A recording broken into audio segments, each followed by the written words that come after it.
तो स्पाइडरमैन, उसने अपना सब कुछ खो दिया है। पर सवाल ये है कि क्या ये एक अंत है या फिर किसी नई और शायद ज्यादा खतरनाक शुरुआत। आज हम एक ऐसे ही ट्रेलर की गहराइयों में उतरेंगे जो पीटर पार्कर के भविष्य की एक झलक हमें दिखाता है।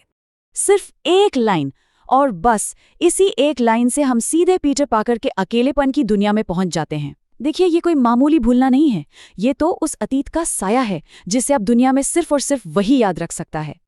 तो ये समझने के लिए कि पीटर अब आगे कहाँ जा रहा है, हमें सबसे पहले ये समझना होगा कि आखिर उसने खोया क्या क्या है।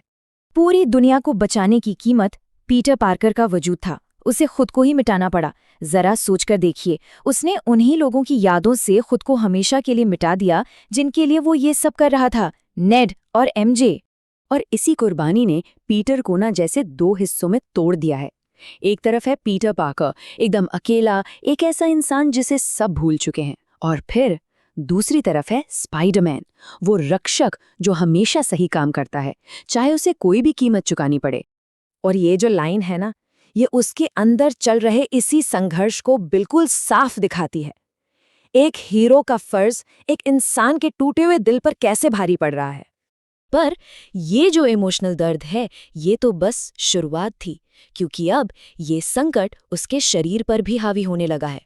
मतलब जैसे उसका अकेलापन ही काफी नहीं था कि अब पीटर का अपना शरीर ही उसके खिलाफ हो रहा है।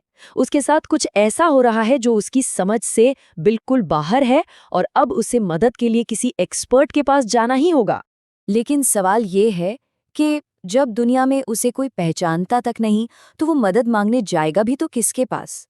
शायद उस एक इंसान के पास जो इस तरह के बदलाव को शायद सबसे बेहतर समझता है। मगर डॉक्टर बैनर का जवाब कोई तसल्ली नहीं देता, बल्कि वो एक और भी डरावनी सच्चाई सामने लाता है कि पीटर की प्रॉब्लम सिर्फ इमोशनल नहीं, फिजिकल भी है। उसका डीएनए बदल रहा है, और ये बहुत ज्यादा खतरनाक हो सकता है। और एक तरफ पीटर के अंदर ये तूफान चल ही रहा है कि बाहर की दुनिया में भी एक नया अनदेखा खतरा मंडराने लगा है। कमाल की बात यह है कि ये बाहरी खतरा पीटर के अंदर की उथल-पुथल का ही एक तरह से आईना है। तो ये सब कुछ जो हो रहा है, उसका अकेलापन, उसके शरीर में हो रहा बदलाव और ये बाहरी खतरा, ये सब हमें एक बड़े सवाल पर लाकर खड़ा कर देता है। आखिर ये सब हो क्यों रहा है? और ट्रेलर ना इसका जवाब एक बहुत ही पावरफुल मेटाफर, एक रूपक के जरिए देता है। और ये रूपक दिखाता है कि पीटर की जो हालत है वो कोई अंत नहीं है, बल्कि ये एक बदलाव का हिस्सा है। हाँ, एक बहुत ही दर्दनाक, जरूरी और ऐसा पड़ाव जहां वो सबसे ज्यादा कमजोर है। और सच पूछिए तो यही सबसे अहम बात है। ये दर्द उसे तोड़ नहीं रहा है, बल्कि उसे बदल रहा है।